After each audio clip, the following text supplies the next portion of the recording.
Welcome to this parallel session. Welcome to the Fehmarnbelt Days 2021, to our parallel session, a skilled workforce for the Fehmarnbelt region, success stories and advice. Good to have you all here out there. Of course, we would have preferred to do this session as a network session in presence, but you all know, due to the safety regulations of the COVID-19 pandemic, we do this as a hybrid virtual event, and you are all invited to participate, to post your comments and arguments in the chat. Good to have you out there. My name is Thomas Waldner. I'm the CEO of Tevecom, a cross-media consultancy based in the wonderful Hanseatic city of Lübeck at Mediadocs. And I'm not alone here on the stage. I'm so glad to have a skilled workforce right here by my side. She is very high motivated and charming. Susanne Köhler, she's the managing director of Fehmarnbelt. Good to have you here, Susanne. Thank you very much, Thomas. A warm welcome to all participants. Thanks for joining us today. Fehmarnbelt is a cross-border network among companies which consider themselves to be pioneers. Together, we are developing new ideas, setting trends, and leading the way with our projects as a new economic region awakens. Fehmarnbelt is one of three partners hosting this parallel session today. Second in place, Regional Management im Fehmarnbelt in cooperation with the Chamber of Commerce and Industry in Lübeck, the IHK zu Lübeck. Fehmarnbelt e.V. and the districts between Hamburg and Puttgarden are hosting this session, and their business development agencies. Purpose is to utilize the chances, quote, of the Fehmarnbelt fixed link. Therefore, the partners are realizing projects concerning regional development in the core teams of economic development, mobility, and of course, regional marketing. This is all founded in 2018 by the Land Schleswig-Holstein, and now it's the second funding period. And last but not least, the Fehmarnbelt Committee, founded in 2009. The German-Danish Council informs and coordinates stakeholders towards a better connected Fehmarnbelt region.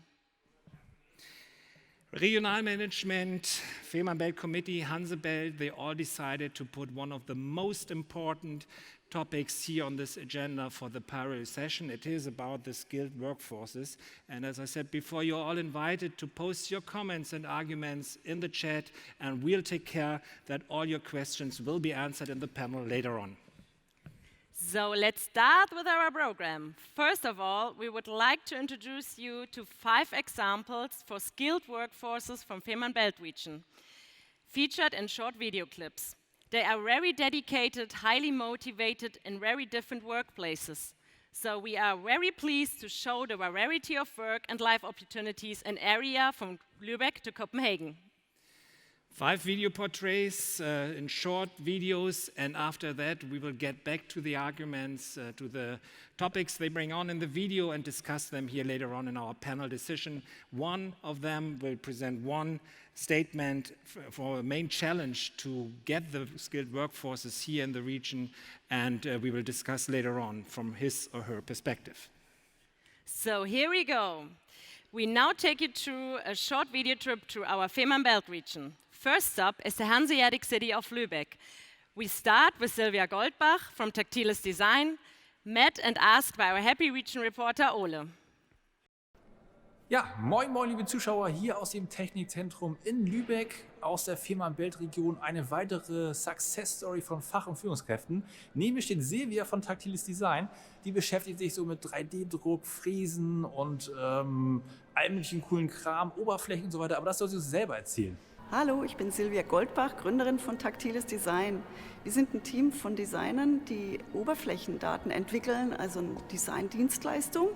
Und wir stehen unseren Kunden zur Seite, die zum Beispiel Laser betreiben, 3D-Druckanlagen, also in der additiven Fertigung tätig sind oder Produkte herstellen. Wir beraten und begleiten durch Analyse, wie kann man eine Oberfläche durch eine Relieftextur, sogenannte Textur, toll entwickeln und darstellen, dass sie sich besser anfühlt und möglichst noch eine Funktion erfüllt. Ja, das hört sich ja schon mal total spannend an. Warum hast du gerade genau so ein Unternehmen gegründet? Was fasziniert dich daran so an Oberflächen? Ja, als gelernte Bildhauerin und Designerin hatte ich schon immer mit verschiedenen Materialien zu tun und das wird ja immer mehr, die Materialentwicklung geht voran und ich kann mich durch die Ausbildung habe ich so ein gewisses Auge fürs Detail und kann mich lange an einem Leder begeistern, ob das richtig gut natürlich aussieht, genauso wie eine Hightech-Oberfläche für einen 3D-gedruckten Schlüssel entwerfen, und so kommen immer wieder neue Projekte. Also du sitzt schon mal so im Auto und denkst, oh, das ist aber eine schöne Oberfläche. Natürlich. Das erste ist immer Indianergang. Genau, erstmal gucken. Wie sieht das aus? So, wie fühlt sich das an? Ja, sag mal, warum hast du denn eigentlich genau hier gegründet? Weil du kommst gar nicht von hier, ne? Nee, mitten aus dem Schwarzwald, am anderen Ende Deutschlands, habe ich mich so langsam in den letzten 8 Jahren hier hochgearbeitet. Das ist ein bisschen weiter weg schon. Ja, zuerst war ich noch in Niedersachsen, dann habe ich von Niedersachsen hierher, bin ich gependelt, 4 Jahre lang, habe dann aber beschlossen, die Gründung aufgrund des Bedarfs, den ich gesehen habe, hier in Schleswig-Holstein zu machen, weil hier ist Raum vorhanden und muss ich Raum auch leisten können. Und es ist auch super einfach, hier Menschen zu finden zu allen Fragen, sei es Unternehmensberatung, Mentoring, Unternehmensgründung, generell Designschutzthemen. Für alles findet man einen Ansprechpartner und kommt so schnell voran. Ja, du bist ja schon ganz glücklich hier im Norden, aber was würdest du denn der Region noch wünschen für die Zukunft? Was würdest du dir noch mitgeben? Ja, mich beschäftigt einerseits, wie kann ich einen guten Zugang bekommen, hier in Schleswig-Holstein auch zu fertigenden Betrieben, um mal was Wasserstrahl schneiden zu können oder einen Prototypen zu beschichten. Das ist nicht so jetzt einfach gewesen die letzten Jahre. Ich schicke immer noch vieles in den Süden. Und zum anderen, wenn ich ein Team aufbaue, wie kann ich möglichst gut die Studenten jetzt aus Dänemark, zum Beispiel Uni Kolding, hierher bringen, damit man zumindest mal in so einem speziellen Feld nebeneinander arbeitet für 2 Jahre. Wie wird das attraktiv gemacht für mögliche Azubis? Ja, das ist Silvia von Taktiles Design. Die macht super spannende Oberflächen für alle möglichen Anwendungsmöglichkeiten. Und wie kann man jetzt helfen, Teams aufzubauen, gerade für so spezielle Gebiete, dass man wirklich geballte Power hier behält? Und wie bekommt man Zugang zur fertigen Industrie? Ja, einfach eine Nische hier in Schleswig-Holstein auch im kleinen Rahmen weiter auszubauen, um dann wirklich größer zu werden, diese Schwelle zu knacken. Wie schaffen wir das? Die Frage geben wir weiter. Moin, moin, liebe Zuschauer. Ja, ich bin wieder unterwegs in der Fehmarnbelt-Region, da wo die glücklichsten Menschen überhaupt leben. Einen davon habe ich hier, das ist Rick. Erzähl doch mal, warum bist du so glücklich? Weil ich leidenschaftlicher Wassersportler seit meinem 6. Lebensjahr bin. Mit 12 kam dann das Kitesurfen dazu. Eine kleine internationale Laufbahn mit Wettkämpfen, mal deutscher Meister gewesen. Deutscher Meister. Aber parallel auch darauf konzentriert, nochmal ein Studium zu starten, Maschinenbau. Und jetzt konnte ich die Puzzleteile zusammenfügen und entwickle Kitesurf-Equipment hier auf Fehmarn. Also wenn du auf dem Wasser bist und eine Idee hast, dann kannst du es quasi direkt selber umsetzen. So ist es. Ganz schnell Prototypen bauen und ausprobieren. Ja, perfekt. Also Leidenschaft und Beruf zusammengeführt. Ja, wir sind ja auf Fehmarn bei Kites. Wie bist du hier gelandet und warum bist du hier geblieben? Nach dem Studium in Kiel ging es für mich vor 3 Jahren nach Fehmarn und hier entwickeln wir die Kitesurf-Produkte, die unseren Kunden die besten Wassersportmomente ermöglichen sollen. Also nicht nur Boards wie vor 20 Jahren, sondern jetzt auch Foils, Kites und alles, was der Kitesurfer benötigt, um Spaß zu haben. Dasselbe gilt für uns natürlich auch. Wir sind direkt auf der Insel Fehmarn an den besten Kitespots in ganz Deutschland. Und wenn Wind weht, bleibt man nicht lange im Büro sitzen, sondern probiert die Sachen direkt auf dem Wasser aus. Ich habe hier gesehen, das sieht ja aus wie ein Flugzeug hier. Was ist das denn? Ja, das ist ein Flugzeug, ein Hydrofoil ist das Ganze, was sich dann unter einem Board an einem Mast befindet. Das heißt, das Board selber hebt sich vom Wasser ab, man steht hier oben drauf, aber im Wasser oder unter Wasser. People who fly, you will meet them on Fehmarn. That's one thing we learned right now. Very interesting. Thank you so much, Rick Jensen, core kiteboarding, and of course your arguments, high mobile standard and sustainable infrastructure. Susanne, these are one of the most important topics and challenges we have to go. Oh yes, that's true. Next in line, Julia Böhmer. So let's cross the Fehmarnbelt and go to Falster. Die Reise durch die Fehmarnbelt-Region geht weiter, die Region, wo die glücklichsten Menschen arbeiten und leben. Und wir sind jetzt zu Hause bei Julia gelandet, hier auf Falster in Dänemark. Julia, erzähl mal, wer bist du und was machst du so? Ja, hej, jeg hedder Julia. Jeg arbejder som udviklingskonsulent for Lolland Kommune, hvor jeg primært beskæftiger med international bosætning og turismeudvikling. Das hört sich mega spannend an, da müssen wir nochmal nachfragen. Ja, dann erzähl doch mal, was ist so spannend an deinem Job? Ja, nu kan man sige, at jeg arbejder jo med bosætning og international bosætning, og det er jo noget, jeg har prøvet selv, at være tilflytter til Lolland Falster, så der kan jeg indbringe en hel del fra mine erfaringer. Okay, und hast du da auch ein Beispiel für, so ein bisschen im Detail? Ja, man kan sige, når man er tilflytter, så har man jo brug for at lande rigtig godt og blive indbundet i forskellige netværk. Og det kan man sige, det har jeg måske ikke været så meget ops på selv, da jeg er kommet hertil. Men nu hvor jeg arbejder med det, så prøver jeg at fremme, at de tilflyttere, der kommer til os, at de har en rigtig god start og ved om netværk og ja, hvordan man kommer godt i gang. Ja, okay. Also wir haben ja gehört, du kommst gar nicht von hier, bist aber hier geblieben. Was gefällt dir denn hier an der Region so gut? Ja, der er mange ting, men altså en af de største ting, tror jeg, at man kan være tæt på naturen, samtidig med, at man har et mega spændende arbejdsliv. Og nu har vi lige været indenfor og kigget på min arbejdsplads. I kommunen arbejder vi cirka halv-halv. Vi har selvfølgelig også arbejdsplads ind på kontoret, men også rigtig, rigtig mange friheller, som muliggør, at man er i nogle dejlige omgivelser og tæt på natur. Og det er vigtigt for mig. Ja, wenn Dänemark und Deutschland jetzt noch weiter zusammenwachsen, was heißt das für dich und die Region? Jamen det byder nogle rigtig gode muligheder for os, der bor i provinsen, fordi vi lige pludselig har adgang til 2 arbejdsmarkeder. Ja, das stimmt. Das bietet natürlich viele Chancen. Ja, Julia, du warst ja mal neu und weißt, wie das ist und jetzt unterstützt du andere Leute dabei und die Region wird sich ja hier entwickeln. Was meinst du, braucht die Region in Zukunft? Was ist vonnöten? Altså, jeg tænker i hvert fald, at det er rigtig vigtigt, at vi bliver bedre til, eller endnu bedre til, at tage folk rigtig godt imod på begge 2 sider af grænsen, og også, at det bliver mere muligt at anvende de forskellige uddannelser på tværs af grænserne. Og måske, at arbejdsmarkedet anerkender de kompetencer, man medbringer fra det land, man kommer fra. Så det kunne være et rigtig fint ønske fra min side. Ja, okay. Das nehmen wir doch als Appell mal mit. Thank you, Julia. And we are so glad she's here today at our panel for the discussion.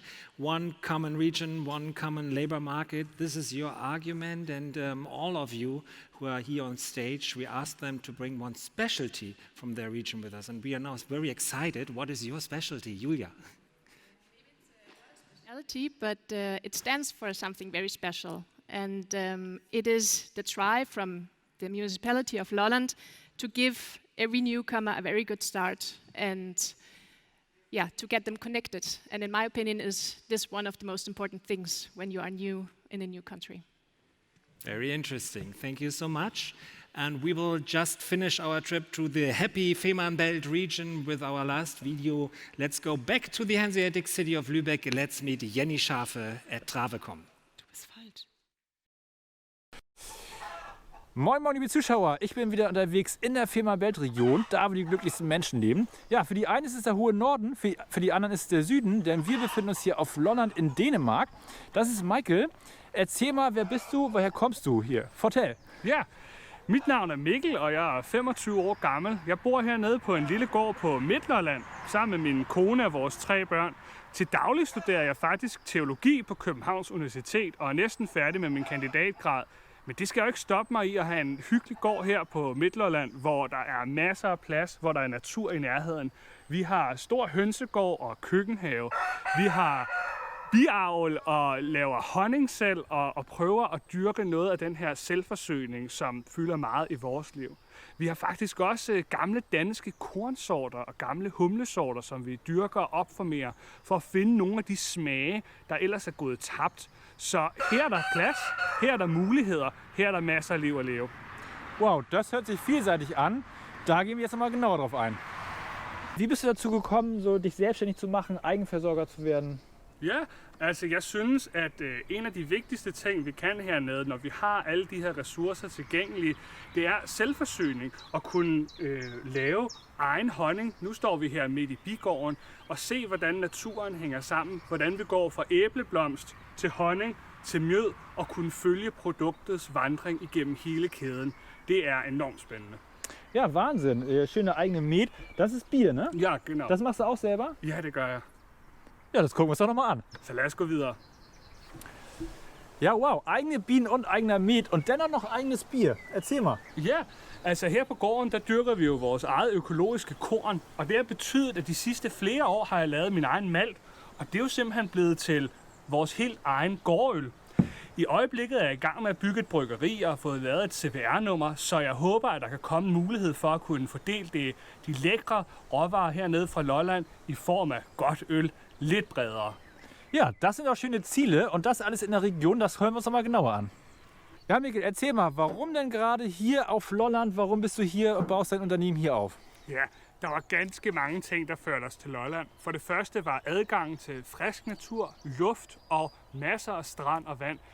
Der er også et foreningsliv, hvor folk kommer hinanden ved på en helt anden måde end i de store byer.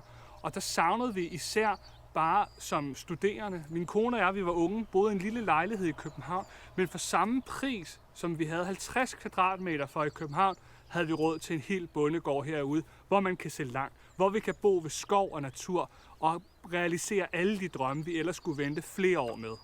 Ja, das hört sich richtig gut an. Ja, Maike, warum du gerade hier bist, haben wir verstanden. Aber was würdest du dir wünschen für die Region? Was könnte man verbessern? Ja, der er jo så mange potentialer for udvikling og ting, der kunne være bedre. For mig ville det især være vigtigt, hvis vi unge e-læringsstuderende kunne mødes sammen. Man kunne lave et uddannelsescenter i Maribo, hvor alle os e-læringsstuderende kunne mødes og få venskaber og netværk. Og så er det især også frihed, altså mere frihed og fleksibilitet til børnefamilier. Lad os nu få indført et tilskud til pasning af børn i eget hjem. Ja, okay, das nehmen wir nochmal mit. Ein Treffpunkt für junge Menschen, für Studenten und die Möglichkeit, die finanzielle Unterstützung, seine Kinder zu Hause zu haben. Ja, liebe Zuschauer, in der Fehmarnbelt-Region, da leben und arbeiten die glücklichsten Menschen. Und einen davon haben wir hier, das ist Jenny. Erzähl mal, wer bist du und was machst du? Ich bin Jenny Schafe, ich bin bei der Stadtwerke Lübeck-Gruppe, genau in der Travecom. Wir kümmern uns um die Digitalisierung der Hansestadt. Also ihr macht die City Smart. Genau. Und ich mache nicht nur die City Smart und baue irgendwelche Technik und Sensoren, sondern ich kümmere mich darum, dass die Menschen mitgenommen werden, also um den Aspekt der Bildung. Ja, das hört sich ja mega interessant an. Aber Unternehmen gibt es ja viele. Warum bist du gerade hier? Was macht das Unternehmen für dich so attraktiv? Wir sind die Mischung aus einem Start-up in einem Großkonzern. Das heißt, wir haben einmal die Vertrauensbasis in Richtung Kommune und zum Bürger hin. Und auf der anderen Seite agieren wir ein Start-up. Wir können einfach mal Dinge ausprobieren und experimentieren und machen und nicht immer erst einen großen Plan machen, bevor irgendwas verwirklicht wird. Wir haben auch gar keine festen Arbeitsplätze. Wir haben Open Space. Kann sich jeder den Platz nehmen, den er gerade braucht, oder aus dem Homeoffice oder von arbeiten, wo er möchte. Und, also mal die Perspektive wechseln auch jeden Tag. Ach, heute sitze ich mal da drüben. Genau. Und auch weg von diesem klassischen Hierarchiedenken, der Chef sagt und alle machen, sondern wir sind ein Team, wir arbeiten agil zusammen, führen uns quasi gegenseitig kollegial und das macht echt Spaß. Ja, warum du die Firma so spannend findest, kann ich nachvollziehen. Aber ich habe gehört, du kommst gar nicht aus dieser Region, du bist hierher gekommen, ne? Genau, ich bin aus dem Süden hier hochgezogen, weil ich einfach Lübeck so toll finde, weil es doch alle Angebote einer Großstadt hat und trotzdem eine Kleinstadt ist. Aber es ist aber auch nicht so öde wie auf dem Dorf. Und wir haben die Ostsee vor der Tür. Genau. Wenn du dir aber für die Region was wünschen dürftest, was wäre das? Was würdest du verändern? Ich würde mir wünschen, dass wir noch mehr in die Bildung investieren. Und zwar als allererstes in die Bildung von Kindern und Jugendlichen. Und damit meine ich nicht nur in die digitale Bildung, sondern auch grundsätzlich mehr Fachkräfte, mehr Zeit für Kinder. Ja, aber da könnt ihr mit der Travecom ja super helfen. Ja, das ist ja das Coole. Wir können quasi helfen, die Bildung digitaler zu machen. Wir beschaffen die Endgeräte, iPads und Notebooks und interaktive Tafeln. Oh, die sind super. Wenn man früher öfter was in die Tafel schreiben musste, kann man das ja bestimmt jetzt copy-pasten, oder? Und auch mit der Faust einfach wieder wegradieren. Und vor allem beschaffen wir eben nicht nur die Technik, sondern wir sorgen auch dafür, dass die Schülerinnen und Schüler das nutzen können, indem wir Erklärvideos dafür drehen, eine Hilfeseite anbieten und auch den Lehrern technische Einführungen geben, wie sie das optimal nutzen können. Ja, das ist auf jeden Fall wichtig. Und gibt es noch was du dir wünschen würdest? Ich würde mir noch wünschen, dass wir nicht so in Verantwortlichkeiten und Abteilungen denken, sondern die Perspektive umdrehen und schauen, was braucht dieser Mensch wirklich. Und dann schauen, wie wir unsere Fähigkeiten und Kompetenzen zusammenwerfen, um eine gute Lösung zu praktizieren. Ja, das hört sich richtig gut an. Also abschließend kann man sagen, Investitionen in digitale Bildung und lösungsorientiertes Denken anstatt In Zuständigkeiten. Genau, denn so bleiben die glücklichen Leute hier in der Fehmarnbelt-Region auch in Zukunft glücklich. Ja Mensch, prima. Yeah, well, Vielen Dank für diesen Einblick awesome. und Great. Thanks for Jenny this Scharfe, insight. Travecom, Jenny Stadtwerke Scharfe, Lübeck-Gruppe ist auch hier Scharfe.com heute bei Public uns in Utility Company. She's live with us here Studio today in Weißenhäuser Sie kommt aus Strand, Lübeck, Weißenhaus Jenny, Beach. was She's bringt man wohl mit als Lübeck-based. Spezialität, wenn man aus So Lübeck what is kommt? the Jetzt kommt die specialty große when you come from Lübeck? Here's the big surprise. Well, this is not so difficult to guess. Lübeck marzipan, because this is what Lübeck is famous for, next to the Holsten Gate. So it's a bit of a memory I have. When I was with my grandfather in his workshop, there would always be a piece of marzipan on his wood board, and I got a bit of it. I got a slice whenever I visited him. So this is a positive memory I have. Yeah, it's well-known marzipan. There are only very few airports that don't offer Lübeck marzipan, maybe 6, 7 or so. So it's very famous, Lübeck marzipan. So dear friends out there, you can hear it. We have switched to our national language, to German, in order to have as lively a discussion as possible in our panel here, on our panel. So at this point, a very special thanks to our interpreter, Ralph Marquardt. We have known him from various sessions. He's a very good interpreter, and he won't even be baffled or confused by phrases like dismissal of an interim injunction against the plan approval decision for the fixed link. That will he probably have interpreted very quickly. Nice to have you with us, Ralph, and great to have you out there. Please feel free to post your comments and questions in the chat. We will be happy to bring them into this round. So, Jenny, your claim, invest in kids, digital education, more support for children, better digital education. But what does that exactly mean? What is digital education? Well, digital education is, I don't only have a book and I sit in class and have my group. No, I have digital support. You can't meet because of pandemic, because of COVID, whatever it may be. It makes you more flexible. And the point is not only putting the hardware at people's disposal, no, enable people to use the hardware and the software, showing to the pupils how to use it, make them safe, make them secure, help the teachers as well. Don't leave the keeping of the hardware and stuff to the teachers.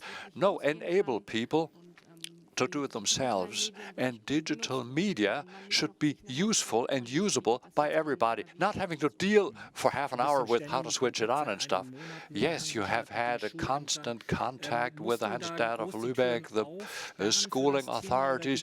Did you have to kick in doors here, or were they able and were they willing to? Well, I didn't have to kick in doors. There is a readiness, there is a willingness, and there also is a requirement. There are people who say, oh, come on, leave me alone with that. I will never learn that anyway. But that's when I switch on and say, hey, this is my personal challenge. Trying to convince, hey, you can do it. You can join us on this trip. Not everybody can see the light yet, but everybody should see that added value.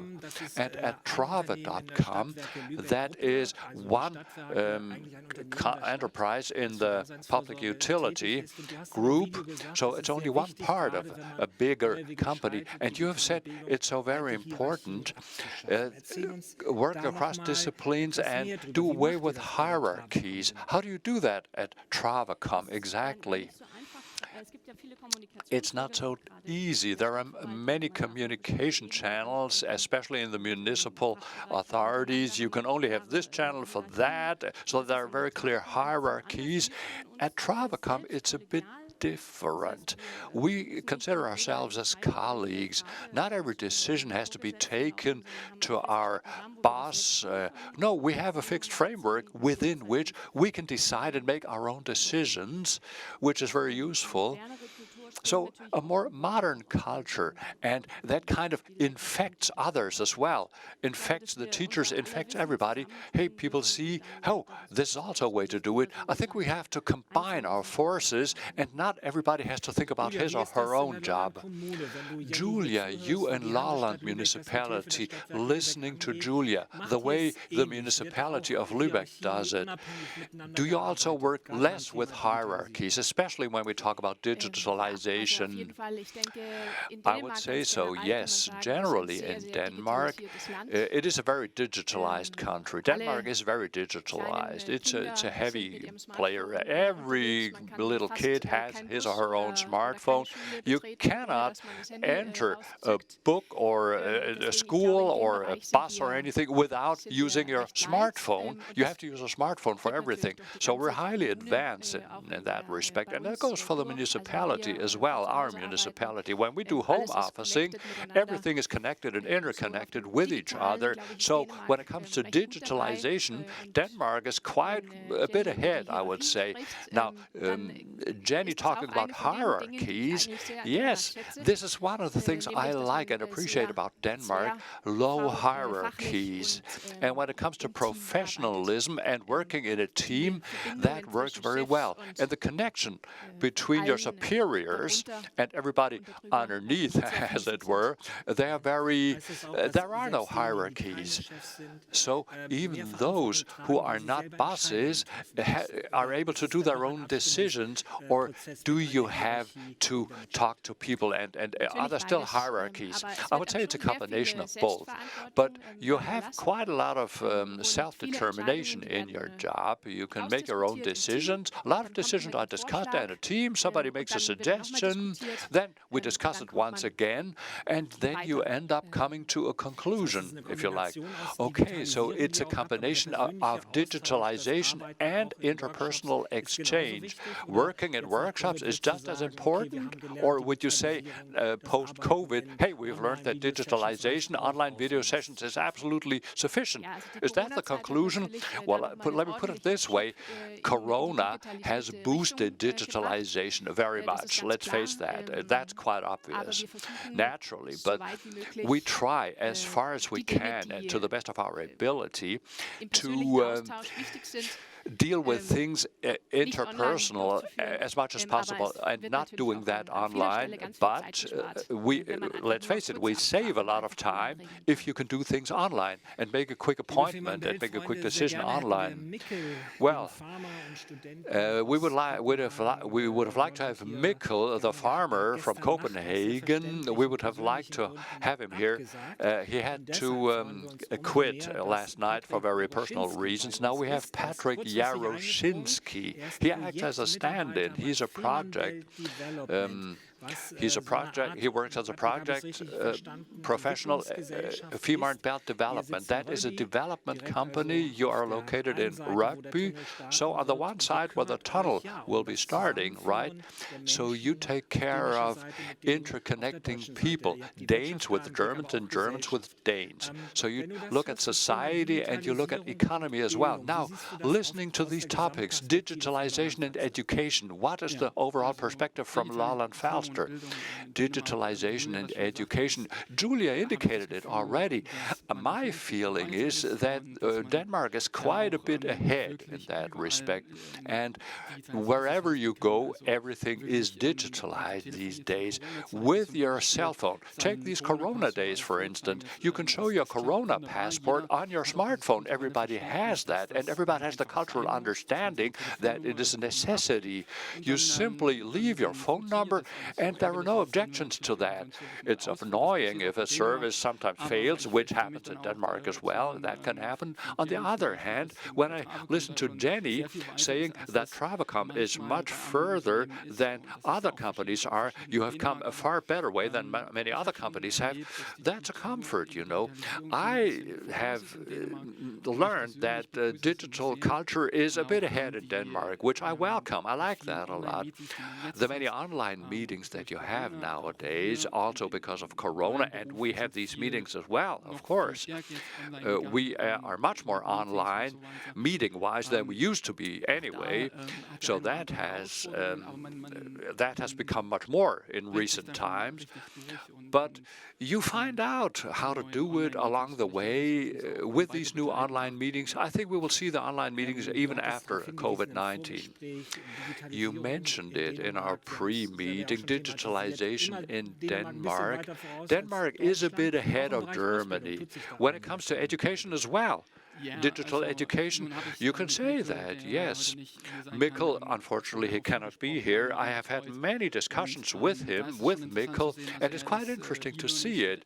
He is an e-learning student, meaning he studies in Copenhagen, basically, but he also has his rural activities, his farming activities in Lolland, which is 1.5 hours drive away. And the students welcome that they can study from home, that infrastructure works well as it does usually, so it is a bit different. I used to study in Denmark as a full-time student years ago. Still at that time, it was much more digitalized compared to the German university I used to be at before. And it is quite convenient. It's quite nice. You can meet whenever you want during your studies, at your workplace. You can always reach your colleagues. You can always ask for help and assistance. And the same goes for the students. They are so super interconnected. So we can only appeal to you. When you have questions in chat, German, Danish, English, feel free to post it, feel free to write it. We haven't seen anything in the chat so far. That speaks for the videos and the good information so far. That's quite nice. All right. Now, talking about infrastructure has been mentioned in more or less all of those videos. So I have a question to you, Julia. You pointed out the chances of the common labor market in the Fehmarnbelt region, and quite a lot of things are happening already. What are the most urgent things for now? Well, from my perspective, there are quite a lot of opportunities which we see ahead in our region. The tunnel, yes, it's not there, but we can see it coming, as it were. So why not think in that direction? I set up a company. Where would I place it? Here or there? Now the rural areas, the islands of Lolland and Falster, are also part of that picture. It becomes much more relevant all of a sudden because the distances are shorter, the travel times are shorter. Now we have 1.5 hours to Copenhagen, but we will also be traveling around about 1.5 hours to Hamburg once the tunnel is there. And that opens up so many opportunities for many companies to literally open up the north and the south. So both Denmark and Germany will benefit from the fixed link, and they can become stronger. Definitely, no doubt about that. Well, Patrick, you know both, as you said, city and rural areas. What's your opinion about infrastructure? What needs to be done to improve on living and working here? Well, you know, for me it's so incredibly important not to forget one thing. The areas between Copenhagen, Malmö, and Hamburg, they need to be interconnected as well. We will get high-speed trains from the north to the south. Fine, all well. But the people who live in our region, German, Denmark, in the Fehmarnbelt region, we need to take them with us on that trip. The infrastructure needs to be there. It needs to make good sense. It needs to be affordable for people. The offers need to be beneficial for the people. That's what matters, bottom line, you know. And take the Copenhagen, the rental prices are soaring. Nobody can afford a decent apartment in Copenhagen these days. Why not show people, hey, Lolland Falster, there is space here, there are friendly people there, there is infrastructure, you have so many opportunities, and you are not lost as far as infrastructure is concerned. No, you will have a bus taking you to the high-speed train. You will have the option to see your partner in Copenhagen and you live in Hamburg or vice versa. You are able to meet and travel. You are able to live with your children in a rural area at a much more affordable price. But infrastructure is crucial here, and especially the links and connections to high-speed infrastructure. Jenny, you deal a lot with infrastructure as well, especially when it comes to technical infrastructure, expanding on the radio networks, smartphone networks, and you are also responsible for digital offers to the population. So what will have skilled professionals come to our region apart from the job? Is it the nature, is it the leisure activities, or is it rather good internet and good infrastructure? Traffic-wise, it's a combination of both, I would say. Free Wi-Fi would be better, or even glass fiber would be even better, so you can get information wherever you are, and out in nature as well, when sitting beneath a tree, but also using the nature for switching off, calming down, to detox your brain, as it were. Expanding infrastructure. Why not have more rental systems, bike rentals, scooter rentals, all sort of rentals? Why not a simplified car sharing so you don't have to rely on your own vehicle? You would be flexible. You can book a car or a vehicle wherever you like. Jenny, to pick up on that topic, because Rick Jensen from core kiteboarding from Fehmarn, remember him? He brought that up as well. Don't forget infrastructure. Good traffic connections are very important. That also speaks for the Fehmarnbelt Tunnel project generally. At the same time, we hear, please do it green, please do it sustainably, in a sustainable way. Do you hear that as well when you talk with young people in your school projects? Oh, definitely, no doubt about that. Just look at the drivers at the moment. What are the drivers for environmental policy? Well, I see it on the part of the students and pupils. What is not sustainable, what is not green, is not a topic anymore, is not an option anymore. So, in other words, it's a must to have an offer in that respect. And if the region has no offer for green mobility for skilled professionals, we will have a problem. I would say that. Yes, I would say that. The other two participants nod their heads. That is mandatory. That is compulsory, apparently. Jenny, you talked about smart cities, very nice, but bottom line, at the end of the day, the question always is us, persons, individuals, smart technology, digital, what is our approach to that? So how smart are the people in Lübeck, to simplify that question? Well, we're working on it, let me put it that way. We don't only want to build a smart city and have sensors and cables and interconnectedness and platforms. Not only that, we want to enable people to use it and see the benefits and not only see the dangers, and on the other hand, are on the safe side when using it. When you invest in technology, you also have to invest in the brains of the users. Make it accessible to everybody and anybody. So big focus on each and equal chances for everybody in different languages and in a simple language that everybody understands. We'll come back to that in the final round. We'll pass that on to the decision makers in the region. But I would like to pass on that question to Julia and Patrick. Both of you come from Germany, but have worked in Denmark for many years. So you have the look from both angles. You can see things from both sides. Patrick, how smart are people in Lolland-Falster? Yeah. Oh, well, unbelievably smart, I would say. It's so interesting, actually, to see it. You learn to use the media a bit better. What Mikkel missed in Copenhagen, the big city, was being close to other people, being connected to other people. That is what you are. That is what you can be in a rural area. In our region, much better compared to big cities. I've lived in a big city as well. You live in the same house, in the same rental apartment, and you don't know your neighbor who's in the next apartment. Here in the rural area, people know each other much better.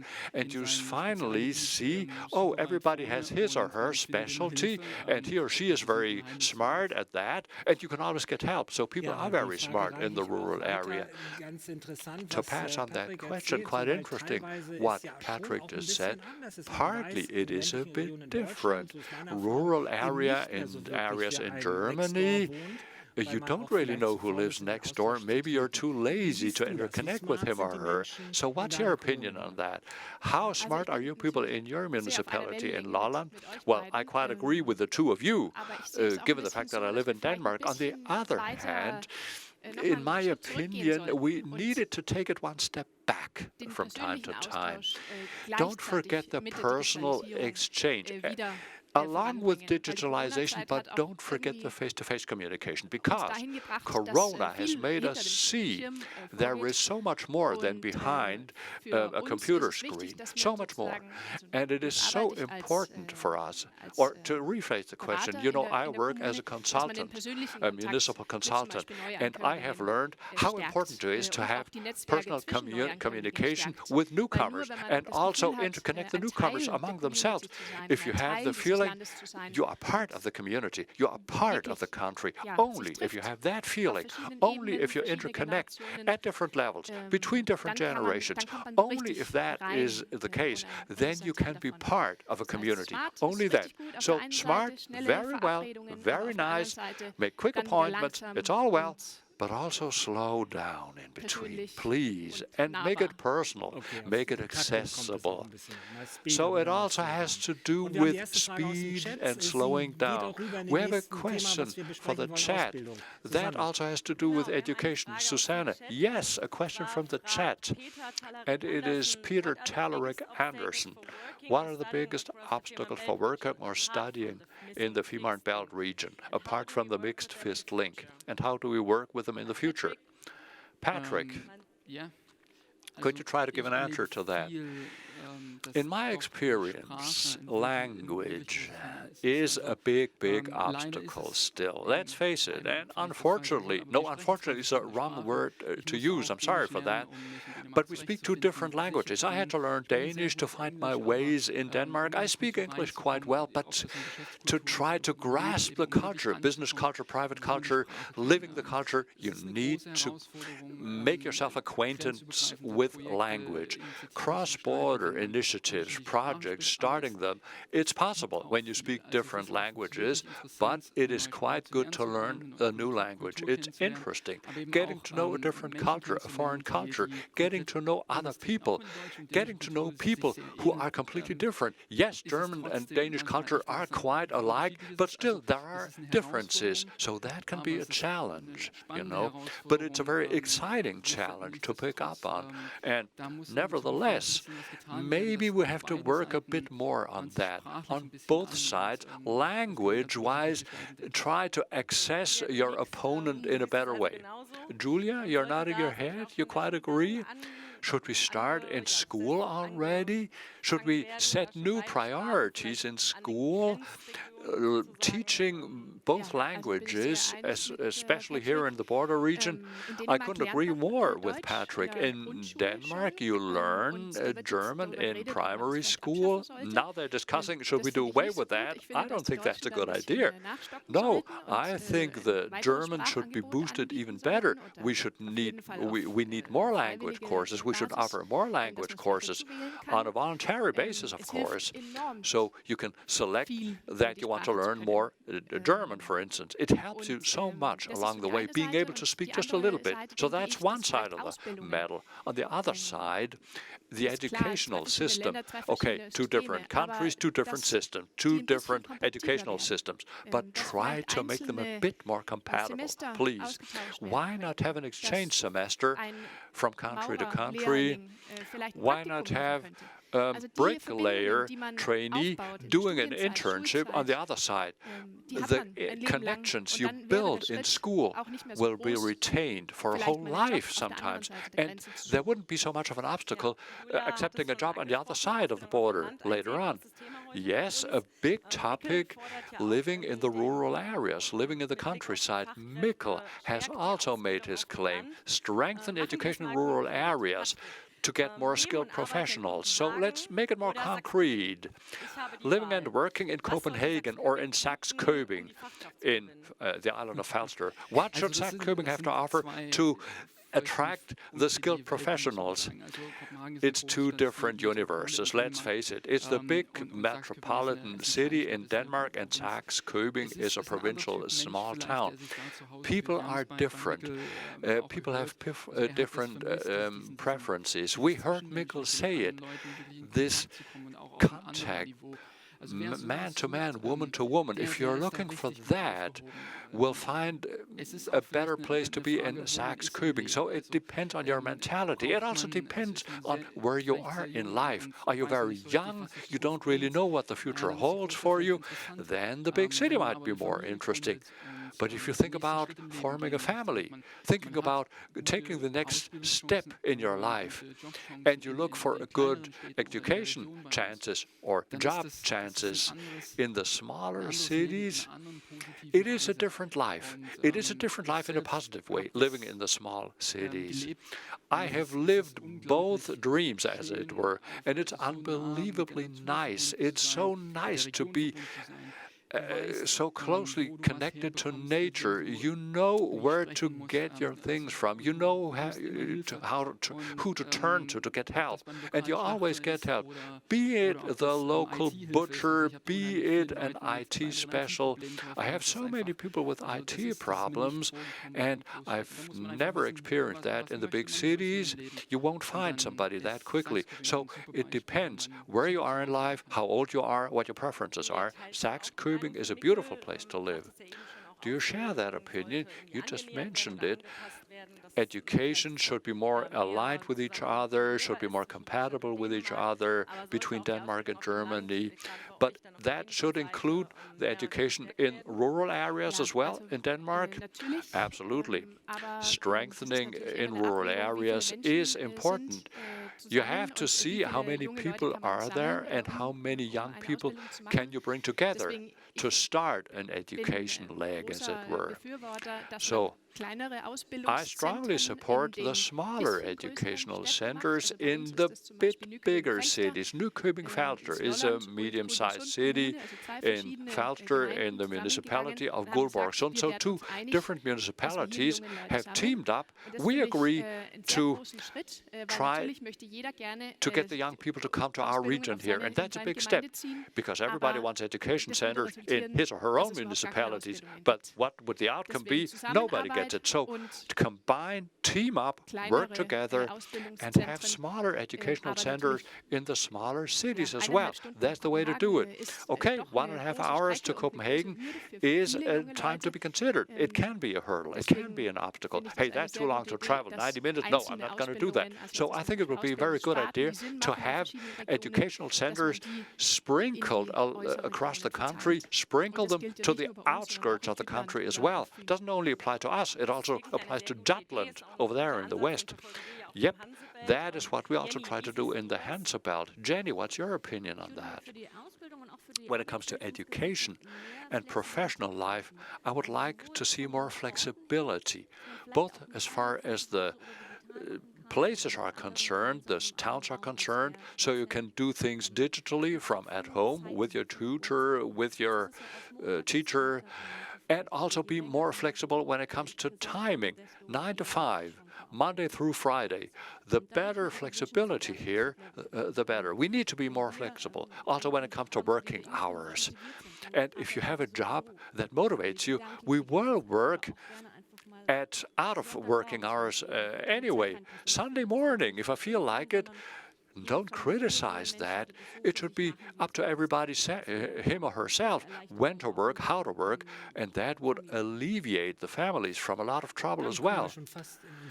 Yes, so we're approaching the finishing line. Why don't we pick up on Julia's topic? Because you said very clearly, hey, we are one region here. Please also consider that as one labor market. And I think that is very crucial to show the chances to the skilled professionals and make them stay here. So what do you do concretely in the municipality of Lolland to attract people and make them stay?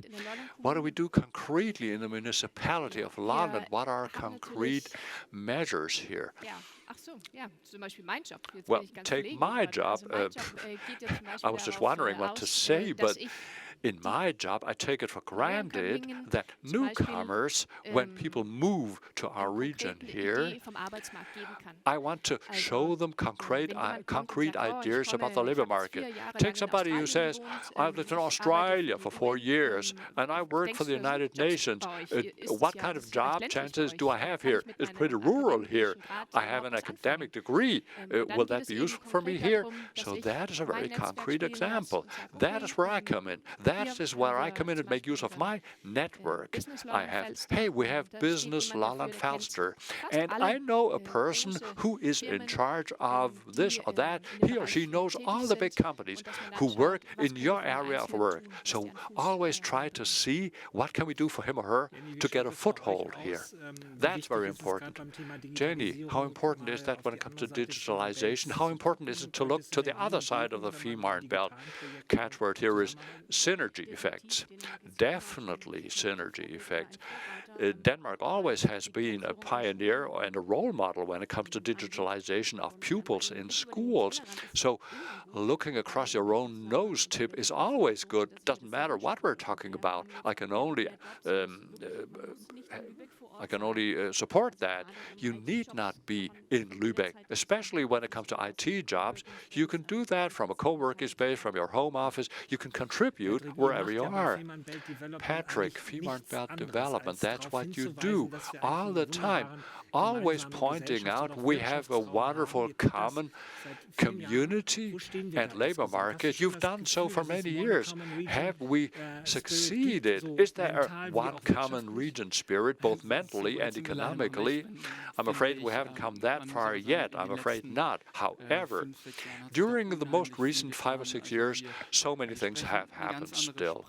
We speak a completely different language when we communicate with each other nowadays. So much has been invested in getting to know each other.